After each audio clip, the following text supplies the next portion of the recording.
pedalea, nada, esfuérzate. Conoce, mejora e inspírate en Vivo Deporte. Todo sobre el deporte que tú practicas y vives con intensidad. Hoy en Vivo Deporte. Bienvenidos a Vivo Deporte. El domingo es el Super Bowl. Les explicaremos las características físicas del quarterback en el fútbol americano y por qué tradicionalmente es de raza blanca. Entrevistaremos a Wojtek Plusinski. Nos hablará de los beneficios de la meditación en nuestro día a día y en la práctica del deporte. Platicaremos por qué el ejercicio es una gran opción para retrasar la aparición de la demencia y el Alzheimer en adultos mayores. Atención, ciclistas de ruta. Viene un evento que los va a desafiar de verdad. Es el Criterium, la clásica emoción deportiva. Será el 25 de febrero aquí en la Ciudad de México y les explicaremos de qué va. Tenemos las palabras de Patricia Castañeda. Fue nadadora olímpica, medallista en Juegos Panamericanos y Centroamericanos, además de tener el récord mexicano en los 1500 metros. Explicaremos los beneficios de comer maca. Escucharán la historia de un corredor en solitario por las montañas de Oaxaca. Y tenemos una nueva excursión de senderismo a la montaña de El Telapón, en el Estado de México. Les daremos aquí los detalles, así que como ven, el programa está completísimo. Quédense en Vivo Deporte.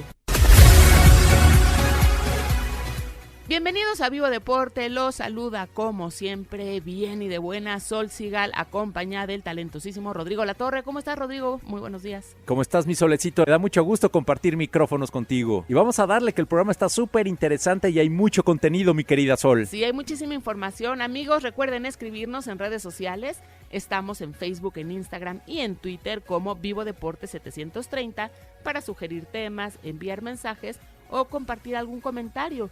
Escuchen el programa usando la aplicación móvil de W Deportes o en la página wdeportes.com.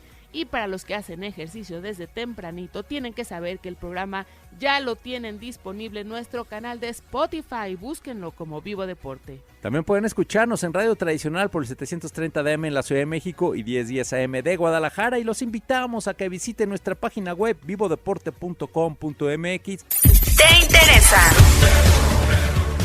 Amigos, como decíamos al principio del programa, el domingo es el Super Bowl del fútbol americano entre los Jefes de Kansas City y los 49 de San Francisco, y vamos a platicar de uno de los protagonistas de este deporte, que es el quarterback. Vamos a ver cuáles son las características físicas del quarterback y por qué casi siempre son de raza blanca. Bueno, empecemos con que la Liga Formal de Fútbol Americano en Estados Unidos tiene poco más de 100 años.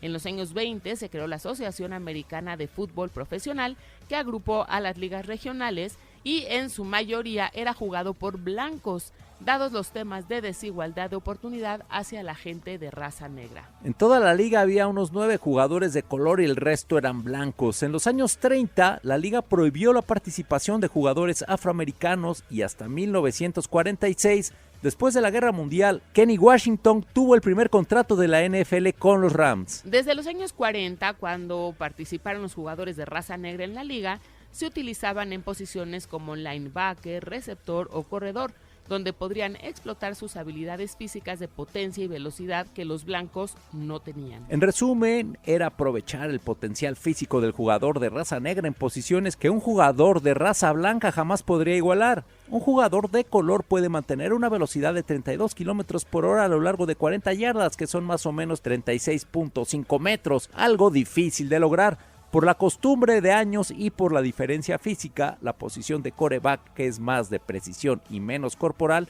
fue tradicionalmente para jugadores de raza blanca. Si analizamos la posición, el quarterback no necesita realmente ser tan fuerte, más bien debe ser muy hábil mentalmente y saber lanzar bien el balón. No tiene que ser veloz, corpulento o potente en movimientos explosivos. Los jugadores blancos cumplen estas características. Esto empezó a cambiar principalmente en los años 80, cuando Warren Moon, jugador de raza negra, se convirtió en quarterback de los Houston Oilers y tuvo una carrera consolidada en esta posición. Después vinieron otros ejemplos como Doug Williams, que fue el primer afroamericano en jugar un Super Bowl en 1988, o Michael Vick y Patrick Mahomes, quien jugará esta final con Kansas City. Este y otros ejemplos demostraron que el jugador de color, además de fuerte y veloz, podría lanzar muy bien el balón como quarterback. Un dato curioso es que, además de la precisión física en los lanzamientos, un quarterback requiere una gran habilidad mental. pues tiene que aprenderse más de 1000 jugadas, tener visión y tomar decisiones rápidas. El quarterback debe ser más inteligente que fuerte. Para reforzar esto hay ejemplos de quarterbacks como Ryan Fitzpatrick, exjugador de Miami y Washington, quien fue considerado con el IQ más alto de la liga, o Andrew Luck de los Halcones Marinos de Seattle, que tiene estudios de maestría. ¿Qué tal? Qué interesante, ¿no? Está buenísimo. Vivo Deporte recomienda.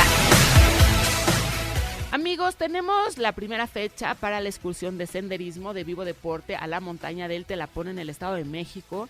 La hacemos con los reconocidos montañistas Badía Bonilla y Mauricio López, y el objetivo es ayudarles a recaudar fondos para su expedición al Himalaya este 2024. La excursión es el sábado 17 de febrero y como siempre viviremos una gran experiencia porque Badía y Mauricio nos van contando sus vivencias y aventuras en las cimas del mundo. Nos dan recomendaciones para salir a la montaña, además de que vamos a disfrutar del contacto con la naturaleza y de los paisajes del Telapón. No necesitan experiencia en montañismo, solo pedimos que los asistentes hagan al menos 3 días de ejercicio aeróbico a la semana. Su inscripción incluye transporte, seguro contra accidentes, un souvenir, les prestamos bastón y casco. Gracias como siempre por el apoyo de Salomón, marca francesa especializada en productos de running, trail running, senderismo, montañismo y deportes de invierno. Va a estar padrísimo. Para más información de la excursión de senderismo a la montaña del Telapón este 17 de febrero, entren a vivodeporte.com.mx. Entrevista. Nos acompaña Wojtek Pluczynski, es uno de los referentes de la meditación en México, es practicante de meditación desde hace 40 años, se ha especializado en meditación del budismo tibetano y desde el año 2000 es instructor, habiéndose preparado con los maestros más importantes del Tíbet y de Occidente. Wojtek hoy en día aplica técnicas de meditación ortodoxa y de mindfulness para afrontar la vida cotidiana y nos va a explicar qué es la meditación, los principios para hacerla, sus beneficios y también cómo puede ayudarnos en nuestra vida como deportistas. ¿Cómo estás, Wojtek? Bienvenido a Vivo Deporte. Pues estoy muy bien, muy feliz de estar con ustedes y feliz de poder compartir con ustedes y con los radioescuchas lo que es meditación y las maravillosas formas que pueden de manera fácil integrar en su cotidianeidad. Claro. Wojtek, dinos brevemente qué es el budismo tibetano y cómo este define a la mente. El budismo es una de tantas tradiciones espirituales que incluye ciertas mecánicas, muy precisas, de interactuar con la mente. Plantea el concepto de la mente como parte central de cada ser humano y a partir de esa mente se desarrolla toda una realidad. Y nosotros, como viviendo en el siglo XXI, entendemos que la realidad es algo externo que nos reta, que nos genera problemas, que tenemos que ganarnos nos genera dolor, sufrimiento, miedo, angustia, ansiedad. Bueno, el budismo dice que no es así, la realidad es parte intrínseca de ti, particularmente de la mente. Entonces, no solo budismo tibetano, porque hay varias tradiciones budistas como Zen, como Theravada, por ejemplo, budismo Chan, budismo de la India, son varias tradiciones, pero todas ven o tienen en común ciertos factores y entre estos está esa visión de que la mente es el centro absolutamente de todo y aquel que trata de arreglar la realidad más allá de ti, pierde, sufre, se confunde, vive en caos. Desde que existe la mente humana, existen mecánicas e intentos de interactuar con esta mente, donde se estudia justamente este fenómeno de cómo se genera la realidad y dónde está la realidad. Entonces, la realidad está en el sujeto, en sí mismo, lo que está allá afuera. Hagan de cuenta que es una pantalla en la que tú te proyectas tus miedos, proyectas tus angustias, proyectas tus necesidades y te lo miras como si fuera algo externo, interactúas con esto y en realidad interactúas contigo mismo. Por eso es tan difícil cambiarlo, porque no es el lugar donde deben cambiar las cosas, es decir, allá afuera, es adentro. Hay 3 puertas para interactuar con la mente. Una de las puertas es el cuerpo físico. Yoga es una forma extraordinaria que demuestra cómo puedes interactuar con la mente a través del cuerpo, sus posturas, respiraciones, puntos de enfoque en la práctica de yoga bien hecha. Hay otras prácticas que se desarrollan a partir de otra puerta, a partir de la energía, de los sentires y percepciones. Esas llamamos tántricas. Donde mueves aire, visualizaciones, posturas, sonidos. Hay muchas energías, vehículos, que cada uno nuevamente lleva a un estado de la mente. Y la tercera puerta es la mente misma. Dependiendo de la persona, tiene más o menos facilidad de entrar a su mente a través del cuerpo, su energía o su mente. Entonces, cuando quieres ser practicante formal, pues tienes que estudiar todas las técnicas. Interesante. ¿Qué es el mindfulness? La mecánica o la técnica de mindfulness se basa 100% en atención, lo cual es correctísimo. La atención de lo que estás viviendo en este instante. Sí, Por ejemplo, lo que vives en ese instante, pero se llama atención plena. Cuando tú haces prácticas de atención plena, hay un fenómeno que es increíblemente favorecedor y poderoso para un practicante. Cuando tú miras un atardecer o algo que te asombra o un cuadro o de repente escuchas música que te asombra, la mente se vacía por completo. Otro ejemplo, cuando tú, no sé tú, pero yo pongo el hilo a la aguja, o sea, para mí es uno de los peores retos en la vida. O sea, sí. Evidentemente en este momento no existe ninguna miseria, desgracia, miedo.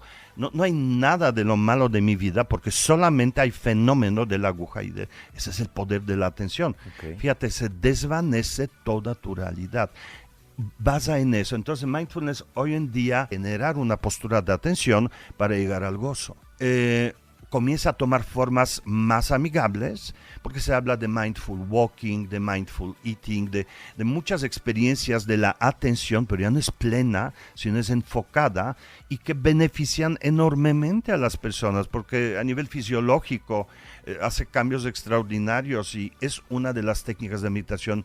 El disfrute o el gozo es espontáneo y ocurre mientras tú estás enfocándote. Yo no me pierdo nunca ese primer encuentro con el sabor. Caldo tlalpeño, que es lo más máximo que hay en este planeta.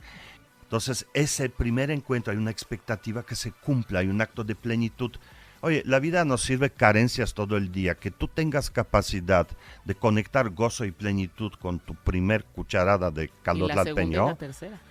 Luego dice, claro, los problemas, por favor, me esperan allá, sí. Ahora estoy comiendo. Pero es una actitud extraordinaria. Sí. Haces pausas en la vida, deteniendo la mente y sus procesos naturales de generar rollos. Okay. ¿No? Tú te haces llamar meditador urbano. Así es. ¿Nos cuentas por qué? Para mí, meditador urbano es aquella persona que tiene capacidad de conectar cualidades de la mente que nos acercan al bienestar y a la felicidad en cualquier circunstancia, ¿no? Empecé a trabajar una mecánica, cómo integrar en una mecánica urbana actividades, lugares, momentos donde podemos descargar la mente en las oficinas. De ahí nació ese concepto de meditador urbano, es decir, aquella persona que vive la locura de la ciudad, y la Ciudad de México es perfecta para hablar de la locura. Meditador urbano no es aquel que se va a Tepos o a Tulum para conectarse con lo divino, sino aquel que tiene poder de encontrar lo divino en cualquier circunstancia. Claro, buenísimo. Donde esté y con quien esté. Yo trato de sacar la meditación de su lado místico y llevarla a la vida cotidiana. Oye, Wojtek, y tú llevas 40 años involucrado en la meditación. Para nosotros que somos ciudadanos de pie y no estamos tan involucrados, dinos en tus palabras, ¿qué es la meditación? La meditación, en pocas palabras, son técnicas y son entrenamientos de la mente para interactuar con la mente. Porque generalmente nosotros solemos decir mi mente, pero ¿a qué hora tu mente hace lo que tú quieres? Tú haces lo que quiere la mente. O sea, si la mente dice, pues, ¿qué crees? Hoy vas a ser estúpido, lo vas a hacer. Hoy vas a llorar, vas a llorar. ¿No? Sí, ¿a qué hora mi mente? O sea, ¿cómo? No, jamás, ¿no? Entonces, son técnicas que invierten eso. En tradiciones orientales se compara la mente con un chango. Y se dice, la mente es como un chango. O sea, nunca vas a saber en qué rama se va a trepar y lo que va a hacer. Sí. Y puedes decirle, Kichi, ven acá. En cualquier momento se te trepa. O sea, jamás. Así es la mente. Pero hay manera de atrapar ese chango, ponerle la correa. Y en términos de la mente, es la atención. Okay. En sí es la primera puerta que doma la mente, donde tú usas el poder, la fuerza de ese chango para lo que tú quieres. No es fácil. Okay. Es lo que tú llamas domar la mente. O sea, Yo meditar es domar la mente. Domar la mente, porque cuando te hermanas con la mente, comienzas a usar su poder. La mente sí es poder. O sea, es tan poderosa que es capaz de generar toda una realidad horrorosa alrededor de mí. Sí. ¿Y existen diferentes tipos de meditación? Por supuesto. ¿Cuáles son algunos ejemplos? Bueno, nosotros tradicionalmente dividimos meditaciones según tradiciones porque incluyen una visión. Es como entrenamiento son entrenamientos las meditaciones que llevan a un estado que es el resultado, y ese estado espontáneamente se integra en tu vida diaria. Ese es el propósito. El propósito de la meditación no es estar sentado en una postura rarísima con ojos de blanco, sino alcanzar una experiencia que cada vez es más clara y más sólida. Y mi maestro Lama Tenzin suele decir, la mejor meditación es la no meditación, es decir, cuando ocurre sola. No cuando tienes que dejar de respirar o pararte de cabeza, sino que esa experiencia ulterior, resultado de la meditación, surge espontáneamente. Que tú tengas capacidad en medio de la guerra, ¿no? Ajá. Sentir Del paz. caos. O vete, yo muchas veces proponía a mis practicantes, oigan, vamos al Metro Pino Suárez a las 5 de la tarde y vamos a practicar sentir el espacio, ¿no? Esa es la práctica de meditador urbano, encontrar espacio en un tumulto, encontrar paz en momentos de guerra, encontrar plenitud en carencia. Entonces, las meditaciones, las técnicas te llevan a una experiencia que a través del entrenamiento, obviamente disciplina, frecuencia, yo lo comparo mucho con entrenamiento físico, generan un resultado y ese resultado comienza a asentarse y entonces se manifiesta en la vida cotidiana, ¿no? Ok, entonces hay diferentes tipos. Muchas técnicas de meditación. Yo lo dividiría nuevamente como prácticas del cuerpo, que hablando de manera muy amplia, pues sí es el yoga, pero también aikido, también jiu-jitsu, también karate, también tai chi, también taekwondo. Pero hacer el deporte igualmente requiere cualquier tipo. Para mí la gimnasia, por ejemplo, es extraordinario porque el enfoque que hacen estos atletas tienen capacidad de eso espero, ¿verdad? Tienen capacidad de separar absolutamente todo el mundo externo y enfocar toda su energía en un solo acto. Eso es meditar. Ellos meditan. Tú tienes que desarrollar capacidad de estar bien cuando estás mal y tienes que hacerlo antes. No, es difícil cuando una persona viene en caos, en depresión, con ataques de pánico, o sea, su mente ya está súper descontrolada y que con una práctica truenes los dedos y te quita. Tú tienes que desarrollar esas técnicas en la mente donde separas esas superficies de dolor, de caos, sufrimiento, y cuando surge, yo tengo alumnos de este tipo, inclusive con ataques de pánico, que logran, ya tienen como un poquito con el caso de epilepsia, tienen sabor, va a suceder, y en ese momento ponen la mente en una postura y no pasa. O pasa de manera, es como que súper suave, sí. Pero la vida hace mucho eso, nos revuelca. Si yo tuviera la claridad en ese momento, no habría pasado. Oye, ¿no? ¿Cómo le hacemos para meditar y cómo saber que estamos meditando? Tradicionalmente, la meditación es cuando generas condiciones externas favorables, un lugar silencioso, un lugar equilibrado, llevas tus emociones al equilibrio, pues hay mecánicas, no respiraciones o sentir el cuerpo, qué sé yo, y luego con la mente comienzas a hacer algo, ¿no? Sí. Y ahí Kundalini Yoga, por ejemplo, tiene extraordinarias prácticas, son del Tantra hindú, pero es lo mismo, ¿no? El budismo tibetano, que es el único que tiene, el Tantra tiene muchas prácticas con mudras, con sonidos, con posturas de la mente, con posturas del cuerpo, con visualizaciones, respiraciones, etcétera. Entonces que nuevamente atrapan la mente y la ponen en una cierta mecánica, y cuando se asienta todo el ruido interno, aflora una experiencia. Entonces cada técnica tiene como que, es muy claro lo que haces en meditación, no hay nada casual. Ay, qué bonito sentí. Cuando alguien me dice eso, entiendo que debo trabajar más para que no me diga qué bonito me sentí, sino descubra algo más. Por ejemplo, no sentí miedo, mira. No sentí carencia, y la gente comienza a reconocer qué significa paz. Comienzan con el tiempo a descubrir esos estados ajenos a la vida cotidiana. Inicia con la respiración, un proceso de meditación. Es una mecánica más común y muy eficiente de asentar la mente. La respiración que, ojo, contiene atención, porque evidentemente tienes que llevar el aire de manera consciente. Tu mente está agitada y tiene emociones, percepciones, expectativas, pasado, necesidades, carencias, proyectos. Por Dios, ¿cómo vas a sentir paz? Deja de hacer eso, siente el aire. Entonces comienza inmediatamente a sentarse ese movimiento en la mente y la persona siente extraño bienestar. Y a eso se hacen adictos. Hormonalmente, digamos, hay un sistema que se dispara inmediatamente que hace sentirte bien. Y fíjate, lo haces tú, no necesitas drogarte. Sí. Lo mismo pasa nuevamente con deportista. Se genera una especie de, un tipo de hormonas que generan bienestar, generan un estado de plenitud. Por ejemplo, cuando cumples con algo, hay una relajación, hay un soltar que todos deberíamos practicar. Sí. Entonces, primero lo que tienes que hacer es atrapas la mente en esa mecánica de respirar, por ejemplo. Hay miles de técnicas. Muchos maestros basan su entrada así a la mente. Y luego observas en la mente. Y, por ejemplo, te voy a dar un ejemplo. Lo primero que haces con ojos cerrados es soltar las imágenes y observar, generar en la mente una postura, la que tienes cuando vuelas en un avión y miras por la ventanilla y arriba de las nubes no ves nada y es súper atractivo. Y hay algo fenomenal, hay algo excitante, hay algo efervescente en mirar el infinito, porque no hay donde, todo problema está abajo, ahí están las nubes, dices, sí, mis problemas están ahí abajo, gracias, ahí se quedan, aquí no hay nada.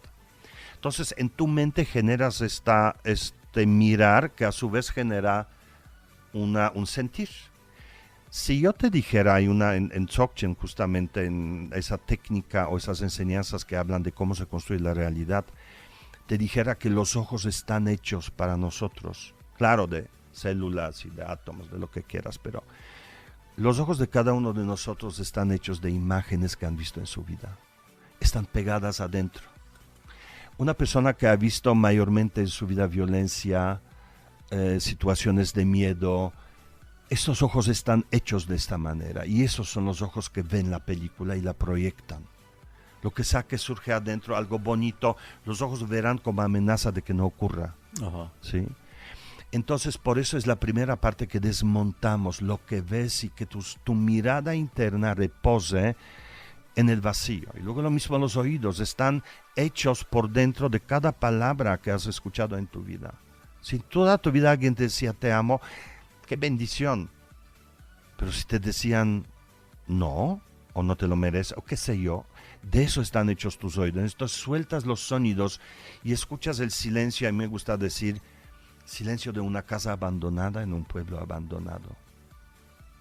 No hay nada que entender, no hay nada que juzgar, ¿no? Y luego suelta las facciones, relaja tu boca, los labios, no vas a decir nada. Entonces es desmontar y luego las emociones, pensamientos, actitudes, bla, hasta que llegas a un estado de un bienestar y es muy relajante. Y de ahí, cuando abres los ojos, abres los oídos, todo es diferente. Entrenamiento consiste en que si lo haces de manera frecuente, los resultados se interponen, es decir, es el largo del estado de la mente libre de tu parte tóxica, es cada vez más sólido, más estable y más duradero. Sí. ¿No? ¿Qué beneficios físicos y emocionales tiene el lograr meditar? Infinitos. Tienes mejor atención, tienes mejor resistencia al dolor. Hay un estudio literal que se hizo en MD Anderson, en Houston, en la clínica de cancerología, en un grupo de pacientes con cáncer, cómo reaccionaban a la terapia usando una técnica que se llama Tsalung. Es una técnica del cuerpo justamente, pero muy padre, muy fácil, pero muy sofisticada, muy poderosa. Esos pacientes que hacían esa práctica reaccionaban mucho mejor a las terapias muy agresivas porque dormían mejor, no tenían miedo, había mayor apertura y aceptación a lo que ocurre que aquellos que batallaban, ¿no? Sí. Entonces el resultado de la terapia fue mucho más benéfico todo nace de la actitud que tienes y la visión que tienes de realidad con la que interactúas. Y en este sentido beneficia fisiológicamente a todos tus sistemas. A que todo funcione bien. A que todo funcione bien y no solo eso, que haya coherencia entre los sistemas. Emocionalmente eres mucho más resistente, mucho más resiliente. Ver la carencia o la agresividad, lo que sea de tu vida con otra actitud, no con miedo, de un lugar de miedo o de enojo o de necesidad, te permite ver claramente las cosas, interactuar de otra manera, obtener otros resultados. No hay área en tu vida que no se beneficie con la meditación. Okay. Profesionalmente, físicamente, emocionalmente, en tu familia, con tu pareja, con tus amigos y tú contigo mismo, porque cambia la visión. Conectas la belleza, conectas el gozo, conectas la alegría, que son partes nobles de nosotros seres humanos, que todos tenemos.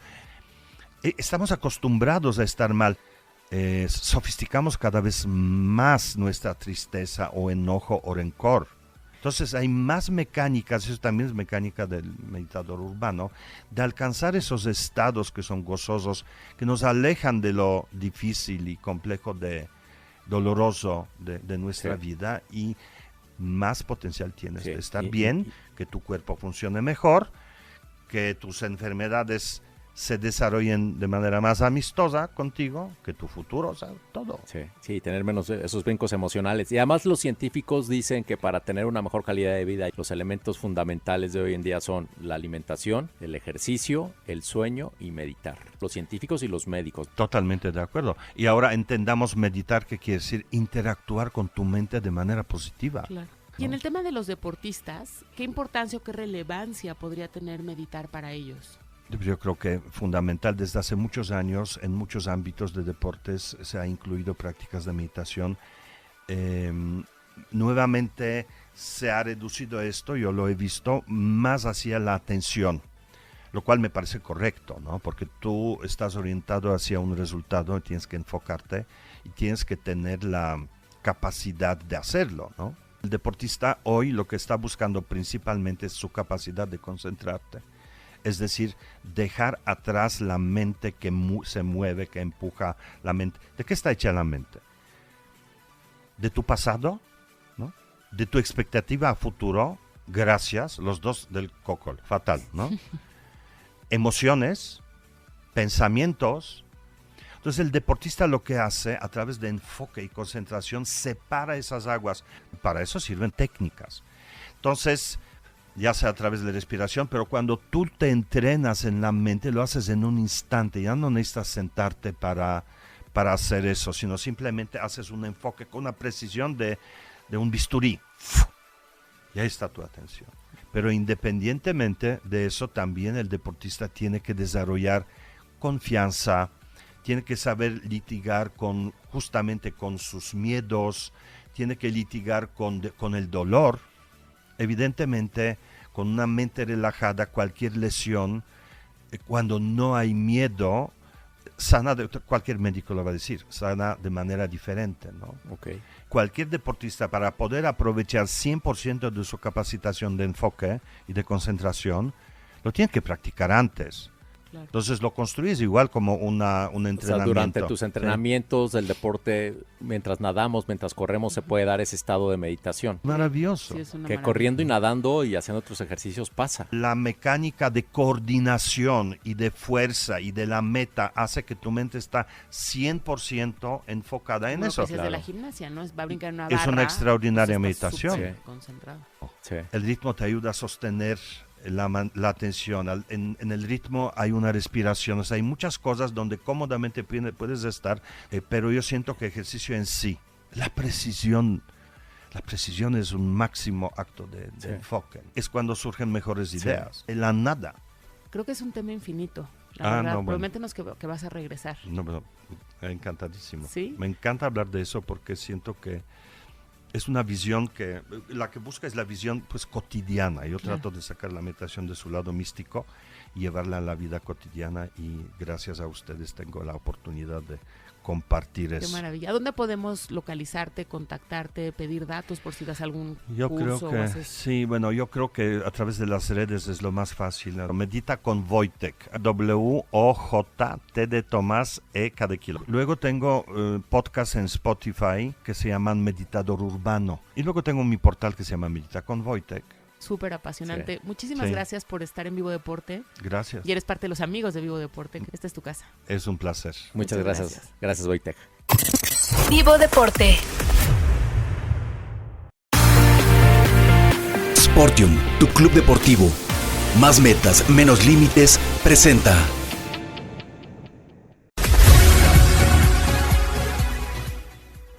Seguimos en Vivo Deporte y estamos en la sección que tenemos con Sporting Club para compartirles mucha información y tener buena salud y una vida deportiva muy activa. Hoy vamos a platicarles del efecto del ejercicio para reducir la incidencia de casos de demencia y Alzheimer. La actividad física y la práctica del ejercicio con regularidad trae beneficios para el cerebro. Según la Clínica Mayo con sede en Minnesota, Estados Unidos, estudios demuestran que las personas físicamente activas son menos propensas a presentar un deterioro de la función mental por demencia y tienen un menor riesgo de desarrollar la enfermedad de Alzheimer. El ejercicio parece ayudar al cerebro tanto en mantener el flujo sanguíneo como también a aumentar las sustancias químicas que lo protegen.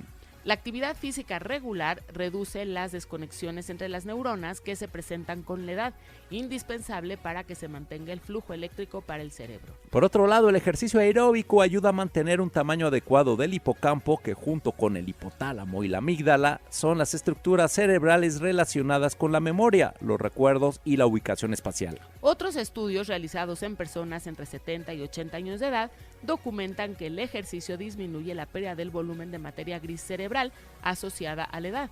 El ejercicio, además de la memoria, ayuda a conservar la capacidad de pensamiento, el razonamiento y el aprendizaje en las personas. Todo esto indica que el ejercicio físico puede ayudar a retrasar la aparición de la enfermedad de Alzheimer o alentar su avance entre un 35 y 50%. Se recomienda a adultos mayores hacer ejercicio al menos 3 veces por semana en sesiones de 45 a 60 minutos con actividades aeróbicas como bailar, trotar, nadar, hacer bicicleta fija, caminar, jugar tenis, entre otros. Ya vieron, promovamos la actividad física en las personas mayores. Gracias a Sportium Club por la información y los invitamos a que conozcan la oferta deportiva que tienen como uno de los mejores clubes familiares en la zona metropolitana de la Ciudad de México.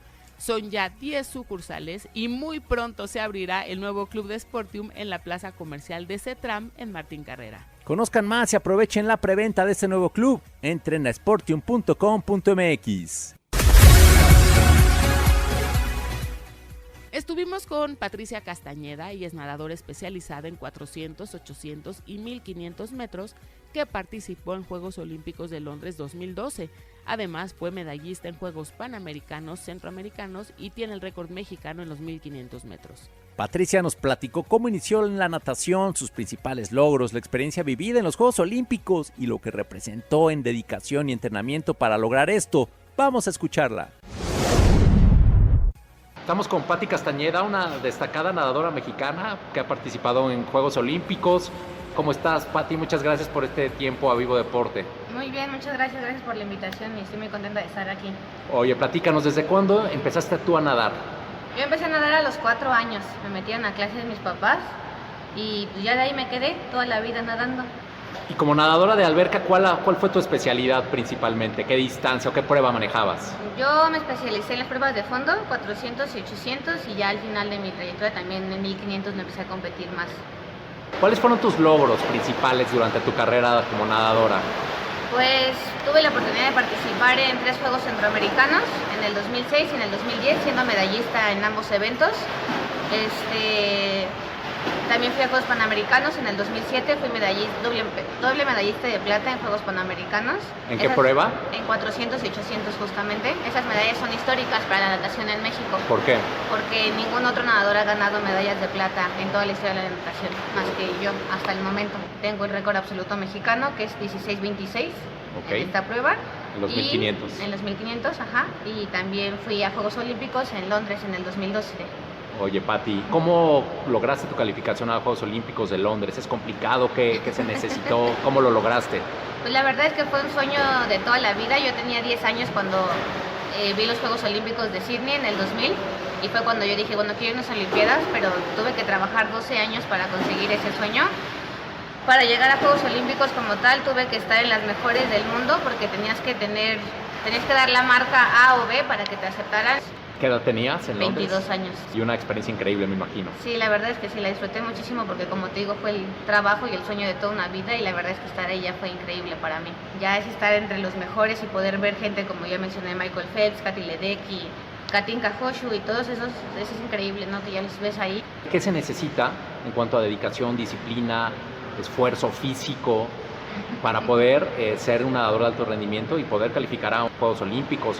Yo desde los 15 años hasta los 22 que fui a Juegos Olímpicos tenía que entrenar lunes, martes, jueves y viernes a las 4:30 de la mañana. Entrenaba de 4:30 a 6, 6:15, me iba yo a la escuela y estaba de 7 a 1 y otra vez en las tardes entrenaba de 3 a 7 de la noche, 7:30. Eso era todos los días. Los miércoles nada más entrenábamos en la tarde, era como el día tranquilo porque nos entrenamos en la tarde, y los sábados a veces eran también dobles sesiones a las 5 de la mañana y luego como a la 1 de la tarde otra vez. Pues entrenabas entre 5 y 6 horas diarias. Y eso era todos los días, de lunes a sábado, incluso los domingos cuando teníamos que hacer entrenamientos, también había los domingos que no descansábamos y era una rutina pues de pararte muy temprano, hacer todo lo posible por terminar las tareas a tiempo, tener una buena alimentación, y entrenábamos, yo llegué a entrenar hasta 20 kilómetros al día. ¿Qué crees que necesita México y los nadadores mexicanos para volver a ganar una medalla olímpica en natación? La verdad es que muchas veces me han preguntado eso y no creo que tenga que ser ni un tema físico ni anatómico, porque creo que los mexicanos tenemos todo para lograrlo, y sin importar nuestro somatotipo de cuerpo y nada, creo que lo tenemos, la mentalidad también. Creo que a lo mejor es un poquito más de un tema estructural y de un tema cultural también. Es como la estructura que nosotros llevemos, que a lo mejor todos trabajemos como en conjunto y como equipo, y cultural también de que a lo mejor, perdónenme que lo digan, no todo gira en torno al fútbol, que hay otros deportes, tenemos muchos atletas de aguas abiertas, triatlón, atletismo, nado sincronizado, de cualquiera, que están haciendo un gran trabajo y que de verdad hay que voltear a ver como a esos talentos y de verdad apoyarlos. ¿Y en qué tipo de pruebas crees que el mexicano puede destacar más? Pues siempre he creído que en fondo nos puede ir mejor, porque creo que tenemos como esa parte guerrera y esa parte de aguantar. De resistencia. Que nos ha ido mejor a lo largo de la vida en fondo.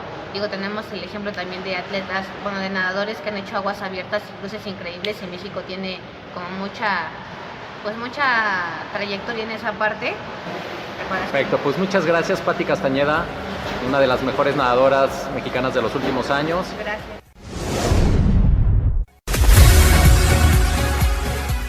Oigan, sí o no que está padricísima esta historia de dedicación y logros de Patricia Castañeda, y como nos dice, el mexicano puede destacar en natación, bueno, yo digo que en lo que sea, pues tenemos la mentalidad guerrera, solo es trabajar en equipo y apoyarnos entre todos. Así es un gran ejemplo el de Patricia. Vivo Deporte. Seguimos en Vivo Deporte. Tenemos en la línea Mauricio Díaz Arellano Kurtz, cofundador del colectivo Aire Libre. Él es un auténtico aventurero y corredor trail, quien nos hablará de la hazaña en la que corrió solo y sin asistencia 127 kilómetros por la Sierra Sur de Oaxaca. ¿Cómo estás, Mauricio? Buen día. Hola, Rodrigo. Muy buenos días. ¿Por qué hacer este reto? ¿De dónde a dónde fue? ¿Y en cuántos días hiciste estos 127 kilómetros? Por supuesto, mira, el reto lo hice porque ahora sí que no tenía nada que hacer en diciembre. Okay. ¿En qué días lo hiciste? Esto lo hice originalmente estaba planeado para hacer del 28 al 31 y lo terminé haciendo del 28 al 30. Ok, fueron 3 días entonces. Exacto, y lo que básicamente quería hacer era, conceptualmente era cruzar la Sierra Sur, sin importar realmente por dónde, pero para llegar hasta alguna playa ahí en el estado de Oaxaca, ¿no? Ok.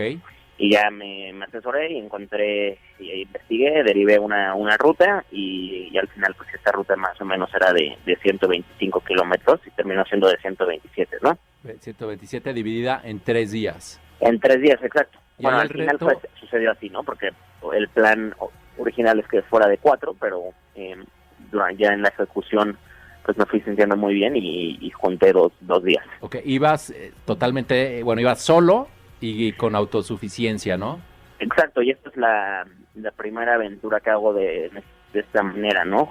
Completamente solo y sin sin asistencia. Entonces tuve que ahora sí que organizar y planear muy bien lo que llevaba, lo que no llevaba, pues porque realmente tenía que ir también muy ligero y pues así me lancé a la aventura. Y hacer bien tus cálculos de hidratación y de alimentación, ¿no? Porque pues hay tramos donde no había dónde reabastecerse. Exactamente.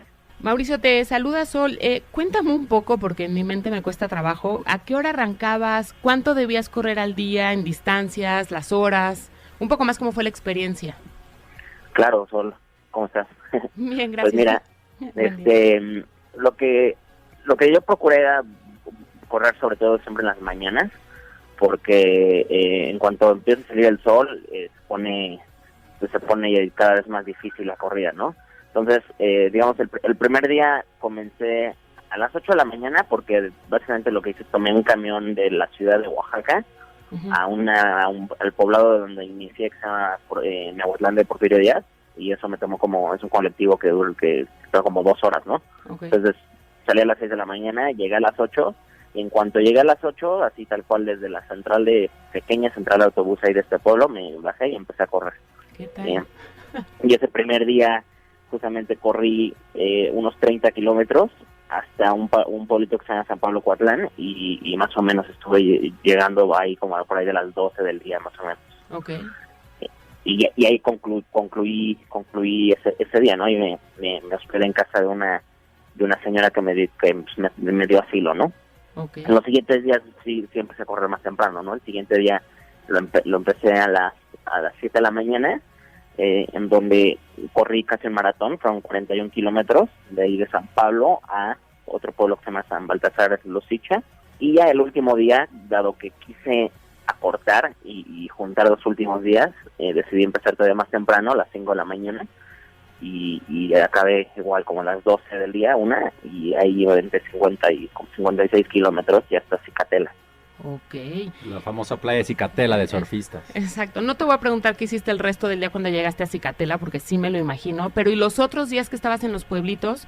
Pues llegabas a las 12 y luego ¿qué hacías todo el día? Pues fue muy curioso porque, digo, en el primer pueblo llegué tal cual a las 12, me habían ya recomendado que preguntara por una persona, una señora ahí, o sea, Marta, en el pueblo, que ella generalmente daba asilo a viajeros o demás.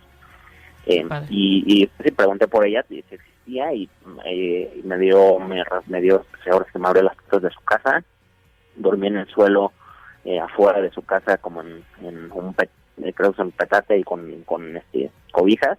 Ajá. Todo el día me la pasé con ella en como su cocina exterior, y con su familia y su nieto, y ahora sí que platicando ahora sí que echando puro chisme. Gran experiencia. Está increíble, es que además eso es México, ¿no? También. Sí, exacto. Entonces me tocó, eso fue muy padre, ¿no? Me tocó convivir y ver como pues muy desde adentro cómo es la vida de gente de pueblos tan remotos como este, ¿no? De San Pablo. Buenísimo. Oye, Mauricio, para ahorita pasar a los retos que enfrentaste y demás, dinos rápidamente cómo era el tipo de terreno que cruzaste en cuanto a inclinación y tipo de, digamos, de ambiente o de ecosistema. Sí, claro, pues digo, del primer pueblo de Miahuatlán en Porfirio Díaz a empezar a llegar a la sierra era pura subida, ¿no? Sí. Entonces, casi que el primer día fue principalmente subida, y el segundo día tal vez todavía un cacho.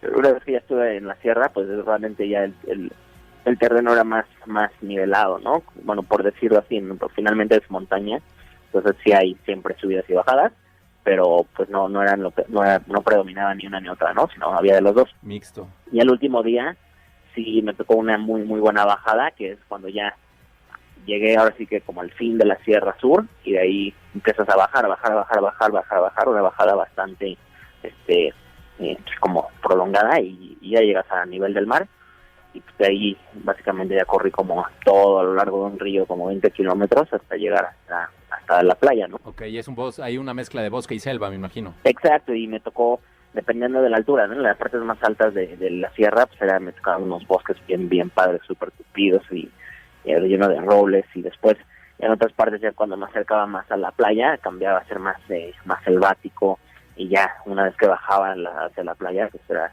pues, ese tipo de sistemas, ¿no? Está increíble. Oye, mental, física, emocionalmente, ¿cuáles fueron los retos, sobre todo de ir solo, de ir acumulando distancia, desgaste? En la parte física, emocional, ¿cuáles fueron como los grandes retos? Cuéntame. Pues el estar tanto tiempo corriendo solo, eso sin duda fue un reto emocional, ¿no?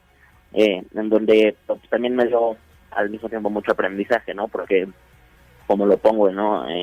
Ahí, nosotros estamos completamente solos, o sea, yo creo que como humanos, ¿no? O sea, independientemente de que estemos casados, ¿no? Pero pues, en realidad es que como individuos somos individuos solitarios.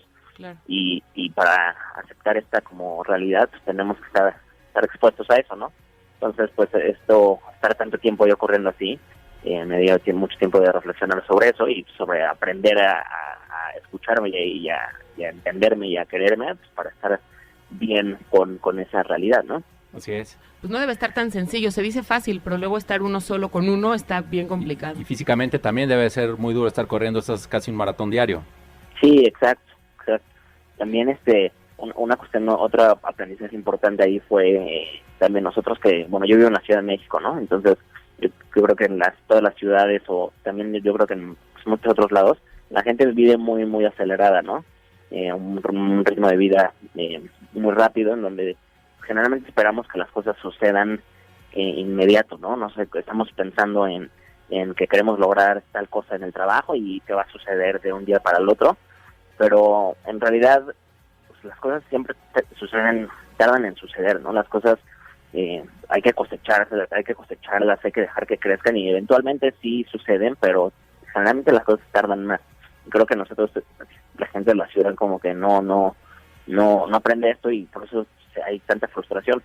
Y esto, si lo extrapolamos a este tipo de aventuras y la montaña, pues también es similar, ¿no? Porque claro, tú vienes corriendo y dices, más o menos ya ves el pueblo, no sé, desde un mirador y dices, ahí voy, ya lo sientes cerca y quieres llegar, pero en realidad no estás cerca y no vas a llegar pronto. Claro, Entonces sí. tienes que olvidarte de eso y tener, y estar bien con que nada más tengo que seguir moviéndome hacia adelante y voy a llegar, pero pues, no te desesperes. Claro.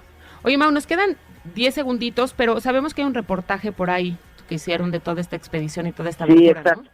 Sí, publicaron un artículo de esta aventura en Sports Life. Ah, qué padre. Son 5 aprendizajes de esta aventura, y también que nos puedan seguir en redes sociales ahí en como airelibre.run. Perfecto. En donde también pueden encontrar esa información y de muchas cosas más que hacemos. Felicidades por estos proyectos, Mauricio, y avísanos del siguiente reto que hagas. Por supuesto que sí, siempre un placer hablar con ustedes, amigos. Gracias. Un abrazo. ¿Sabías que? La maca es un tipo de raíz parecida al rábano, que pertenece a la familia de las brasicáceas o crucíferas y es también conocida como ginseng peruano. Crece en la zona de los Andes, en Perú, a 4.000 metros de altitud y se consume hace más de 2.000 años. La maca tiene un aporte rico en carbohidratos y proteínas, minerales como potasio, calcio, sodio y hierro. Además es fuente de vitaminas del grupo B y C, también de ácidos grasos esenciales y alcaloides. El aporte nutricional de la maca nos da beneficios como que es un buen antioxidante que retrasa el envejecimiento y es cardioprotector. También incrementa el deseo sexual. Ayuda a la fertilidad, además es fuente de energía y muy bueno para el incremento en la resistencia al hacer ejercicio y disminuye la sensación de estrés y de cansancio, entre muchos otros beneficios. Para tomar maca, lo más adecuado es servirla por la gran cantidad de fibra que tiene y usarse como ingrediente en sopas, caldos y guisados. También consumirla en cápsulas de extracto de maca. Como siempre, les recomendamos que se acerquen a un especialista en nutrición para que les diga cantidades, momentos y frecuencia de consumo. Competencias y eventos. Atención ciclistas, viene un evento que los va a desafiar de verdad. El 25 de febrero de este 2024 se tiene la carrera de ciclismo de ruta llamada La Clásica Emoción Deportiva aquí en la Ciudad de México. Será una competencia tipo Criterium sobre Paseo de la Reforma y consiste en recorrer un circuito durante 1 hora más una vuelta adicional. El Criterium arranca en Reforma a la altura de la Estela de Luz y cada vuelta tendrá una distancia de 5 kilómetros. Ganará quien haga la mayor cantidad de vueltas sobre el circuito en los 60 minutos más una vuelta adicional. Como referencia, la distancia máxima a recorrer será aproximadamente de 55 kilómetros. Es un evento muy original y emocionante. El formato de competencia de ciclismo de ruta en Criterium dentro de las ciudades es muy popular en Europa y Estados Unidos. Recorrer varias veces un circuito no muy largo se vuelve muy emocionante para los ciclistas y sobre todo para el público espectador. En cada vuelta algo pasa, la lucha por las posiciones y los líderes cambian todo el tiempo. El Criterium, la clásica emoción deportiva, está abierta para cualquier ciclista de ruta sin importar su experiencia. Cada quien irá agarrando su ritmo. Pueden participar mayores de 15 años en rama varonil y femenil, compitiendo en categorías por edad juvenil, sub-23, libre o máster 1, 2 y 3. La participación está limitada a 150 ciclistas por categoría. No se pierdan este formato de competencia que no es muy común en México. Para conocer más e inscribirse al Criterium, la clásica emoción deportiva, entren a emociondeportiva.com. Vivo Deporte te escucha. Muchas gracias a quienes nos han escrito por redes sociales en la semana y están escuchando el programa. Saludos a Sandra Valdivia, que es una gran corredora, Grace Graciela, Cristian Morales, Gina López, Aline Flores, Estefanía y Álvaro Rubio, Oscar Mid y muchas personas más. Sí, muchas gracias. Ustedes síganos escribiendo porque nosotros los seguimos leyendo. Y pues nada, se acaba el programa. Visítenos en vivodeporte.com.mx y en redes sociales como @vivodeporte730 y escuchen todos los programas en nuestro canal de Spotify. Búsquenlo como Vivo Deporte. ¿Y a ti, Sol, dónde te podemos seguir? Ya saben que en Instagram estoy como @solecitoswim. Perfecto, contenido muy interesante sobre nutrición.